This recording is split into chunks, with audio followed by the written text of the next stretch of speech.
Anniversary সব অনুষ্ঠানের শেষে গৌরীরা সবাই মিলে বসেছে জমিয়ে গল্প করতে। সবার মুখে নানান ধরনের মজার গল্প, আর টেবিলে রয়েছে বিভিন্ন রকমের সুস্বাদু সব খাবার। আর এইদিকে টিনামণিরা সবাই দল বেঁধে কেক খেতে বসেছে। সব মিলিয়ে আজকের ভিডিও ভীষণ জমজমাট হতে চলেছে। স্কিপ না করে পুরোটা দেখতে থাকুন। দিদি ভাই, হ্যাঁ কুমুদ বলো। দিদি ভাই, আজ কিন্তু তোমাকে তোমার বিয়ের গল্প বলতে হবে। আমার বিয়ের গল্প? কি বলি বলো তো। আচ্ছা দিদি ভাই, তোমার আর দাদা ভাইয়ের প্রথম দেখা কিভাবে হলো বলো তো? প্রথম দেখা সে ভারী মজার ব্যাপার, বুঝলে তো। তাহলে শোনো, শীতকালের সময় তোমার দাদা ভাই, মা আর বাবা আমার বাড়িতে আমাকে দেখতে আসে। আমিও শাড়ি টাড়ি পরে সুন্দর করে সাজুগুজু করে ওনাদের জন্য চা নিয়ে আসি। এমন সময় আমি লক্ষ্য করে দেখলাম যে তোমাদের দাদা ভাই রুমাল বের করে ঘাম মুছছেন।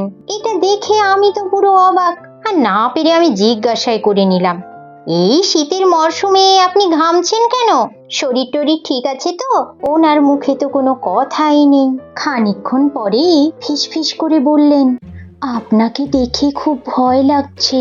এই কথাটা শুনে আমার মাথা তো পুরো গরম হয়ে গেল। টানা 2 ঘন্টা ধরে সেজেছি এই কথাটা শোনার জন্য। আমিও বললাম, আমি কি বাঘ না ভাল্লুক? হ্যাঁ, তারপর কি হলো দিদি ভাই? তারপর আর কি, আমি দেখলাম এ তো প্রথম থেকেই ভয় পাচ্ছে, তাহলে আমাকে আর ভয় পেতে হবে না। তারপর সোজা বিয়ের পিঁড়িতে। এই কুমুদ, জানো বিয়ের দিন তো নানান মজার ঘটনা ঘটেছিল। আমার তো এখনো ওগুলো মনে পড়লে হাসি পায়। দিদি ভাই, তোরই কোন ঘটনার কথা বলছি গো? আমাকে একটু বলো না। তাহলে শোনো, এক মজার ঘটনা বলি। বিয়ের দিনে তোমাদের দাদা ভাই ধুতি পাঞ্জাবি টোপর পরে পুরো বর বেশে বিয়ে করতে এসেছে। আর এইদিকে বরণের সময় হঠাৎ করে তোমার দাদা ভাইয়ের ধুতি খুলে যায়। শেষ পর্যন্ত দাদা ভাইয়ের ধুতি খুলে গেল। আর বৌদি, সেই জুতো হারিয়ে যাওয়ার ঘটনাটা? ও ওটা? তাহলে শোনো কুমোদ, আমাদের পাড়ায় অনেক পথ কুকুর আছে। এবার তোমার দাদার একটা জুতো কোনো কুকুরে হয়তো নিয়ে চলে গিয়েছিল। আর এইদিকে আমার মাস্তুতো পিস্তুতো বোনেরা সব জুতো লুকানোর জন্য সুযোগ খুঁজছে। এবার তারা ওই একটা জুতো লুকিয়েই তোমার দাদা ভাইয়ের কাছ থেকে 2টো জুতোর দাম নিয়ে নেয়। আর ফেরত দেওয়ার সময় একটা জুতো দেখে তো তোমার দাদা ভাইয়ের মাথা পুরো গরম। এদিকে নতুন বর বলে কথা, কিছু বলতেও পারছে না। তারপর রাগে ওই একটা জুতো পরেই ঘর ফিরেছিল। বলো বলো, আরো বলো। কেন, আমি কি কোনো ভুল বলছি নাকি? না, ভুল বলছো না, শুধু নিজের কথাগুলো লুকিয়ে যাচ্ছ। ও তাই নাকি? তাহলে দাদা ভাই, এবার তুমি বলো তো, দিদি ভাই বিয়ের দিন কি কি করেছিল? তোমার দিদিভাই বিয়ের দিন অনেক সাজুগুজু করে বসেছিল। ভেবেছিল হয়তো সুন্দর সুন্দর ছবি তুলবে, কিন্তু এমন সময় এক সুন্দর ঘটনা ঘটে। কেমন ঘটনা দাদা ভাই? সেই পরিচিত ঘটনা, কারেন্ট চলে যাওয়া। সেই কারণে তোমার দিদিভাইয়ের আর সুন্দর সুন্দর ছবি তোলা হলো না, আর আমাদের সম্পূর্ণ বিয়েটা মোমবাতির আলোতেই সারতে হলো। Wow, candle light wedding! এ তো দারুণ ব্যাপার দাদা ভাই। ধুর, কিসের ওয়াও, শুধু কারেন্ট অফ হলে তাও মানা যেত। তার সাথে কনে যাত্রীর দলে এত মশার নিমন্ত্রণ ছিল যে ভাবাই যায় না। বাবারে, কি মশার কামড়! মশা বলে উঠে পড়, কোনোভাবেই তোকে বিয়ে করতে দেব না। আর এইদিকে আমি তো ঠিক করেছি বিয়ে করেই উঠবো। তারপর আমি যখন বিয়ে শেষ করে উঠলাম, তখন দেখি আমার সারা গা বড় বড় কমলা মিষ্টির মতো ফুলে গেছে। আসলে ওর বাপের বাড়ির ঘরের মশা তো একটু বেশি আপ্যায়ন করেছিল আমাকে। হ্যাঁ, আমার বাপের ঘরের মশাগুলো তো বেশি কামড়ায়, আর তোমার ঘরের মশাগুলো তো সুড়সুড়ি দেয়, তাই না বলো? এই দাদা, হ্যাঁ বল, তোর সেই ঝাল মিষ্টি খাওয়ার ঘটনাটা মনে আছে?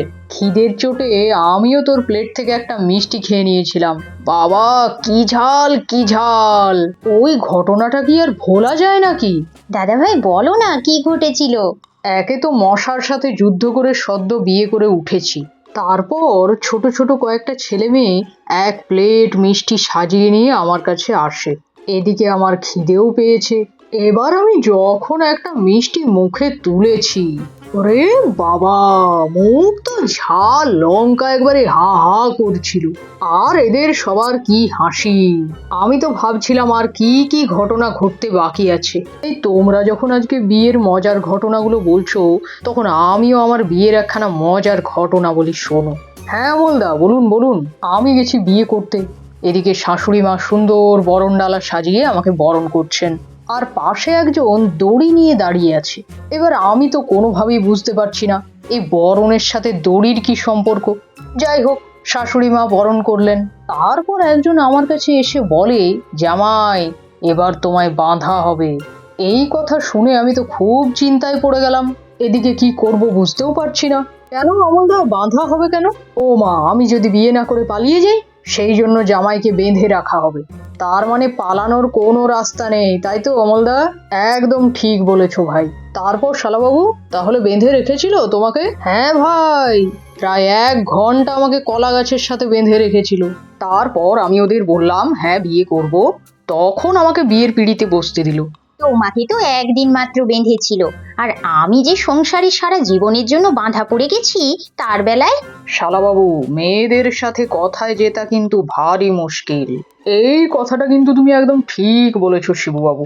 সবার যা কথাবার্তা শুনছি, আমার বিয়েতে যে কি হবে কে জানি বাবা। কুমোদকে তো সেরকম মেয়ে বলে মনে হয় না। তারপর জানি না আমার কপালে কি আছে। কি ভাই সোম, মনে মনে কি ভাবছো? হ্যাঁ? না না অমলদা, তেমন কিছু না। বিয়ে করতে ভয় পাচ্ছো নাকি ভাই?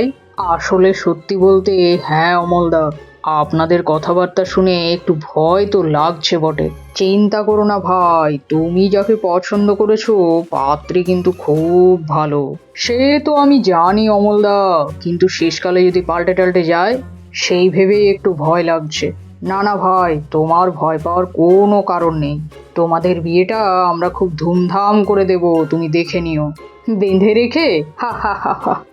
না না ভাই, তোমায় বেঁধে টেঁধে রাখা হবে না। গৌরী আর শিবার বিয়ের গল্প শুনে তো আমার হাসি থামছিলই না। ধুতি খুলে যাওয়া, জুতো লোকানো, জামাই বাঁধা, ওফ, সত্যি বিয়ে বাড়ি মানে নানান মজার ঘটনার সমাগম। আপনাদের বিয়েতে যদি কোনো মজার ঘটনা ঘটে থাকে তা কমেন্ট বক্সে অবশ্যই জানাবেন। আর আজকের ভিডিওটি ভালো লেগে থাকলে একটা লাইক আর শেয়ার করতে ভুলবেন না কিন্তু। তার পাশাপাশি আমাদের গৌরীজ মিনি ফুড স্টোরিজ চ্যানেলটি সাবস্ক্রাইব করে রাখুন, কারণ পরবর্তী এপিসোডে অনেক মজাদার এবং আকর্ষণীয় গল্প আসতে চলেছে। তাহলে আজকের মতো বিদায় নিচ্ছি। পরবর্তী এপিসোডে একটি নতুন ভিডিও নিয়ে আপনাদের সামনে আবার হাজির হব। ততদিন ভালো থাকবেন, সুস্থ থাকবেন আর দেখতে থাকবেন গৌরীজ মিনি ফুড স্টোরিজ চ্যানেলের সুন্দর সুন্দর আকর্ষণীয় ভিডিওগুলি। ধন্যবাদ।